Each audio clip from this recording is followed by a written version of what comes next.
Imbis na makatulong, lalo pa raw nagpabaha ang palpak umanong flood control project sa Oriental Mindoro.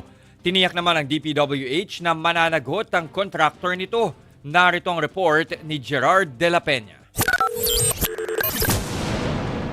May mga bitak at gumuho pa ang bahagi ng mga dike sa mag-asawang Tubig River sa Nauhan, Oriental Mindoro.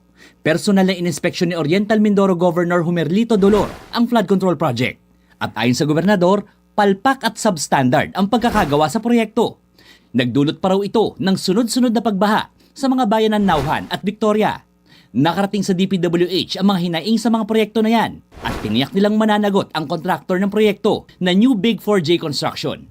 Ayon kay Public Works Secretary Vince Dizon, karugtong ito ng substandard flood control project ng kumpanya ni dating Congressman Zaldico na SunWest. Hindi raw sumunod sa plano ang proyekto. Nakita natin yung sheet pile na binaon, 3 meters din gang at hindi 12 meters. So yan din ang basehan ng kaso nating final laban kay former Congressman Zaldico at ang SunWest. At ngayon, nakakulong na yung mga taga-DPWH at yung iba pang mga individual na sangkot dyan. Substandard. Yung ginawa nila, hindi lang dahil kulang yung sheet pile, pero dahil ngayon, konting ulan lang ay gumiba na naman. So, lahat yan ay mananagot. Kailangan remedyohan ang palpak umanong flood control at gagastos ng 20 million pesos para sa pagsasaayos nito. Babalik sa Oriental Mindoro si Dizon sa mga susunod na linggo kasama ang mga eksperto para makita kung anong kailangang gawin sa struktura. Sinubukan namin hingan ng pahayag ang New Big 4J Construction pero wala raw ang may-ari nito at wala rin kinatawa makakapagbigay ng komento.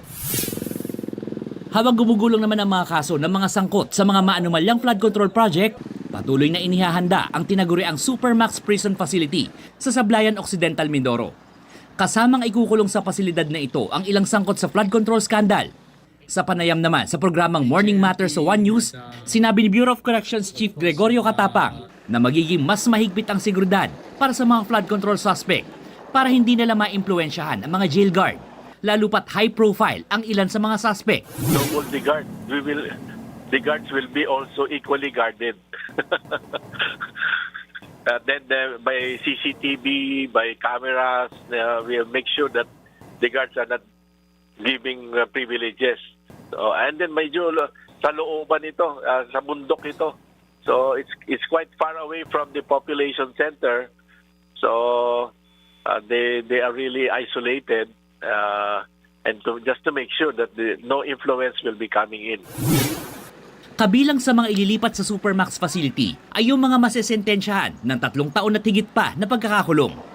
Nagbabalita mula sa Frontline, Gerard de la Peña, News 5. Mga kapatid, ako po si Ruth Cabal. Dito tayo sa totoo, dito tayo sa True FM.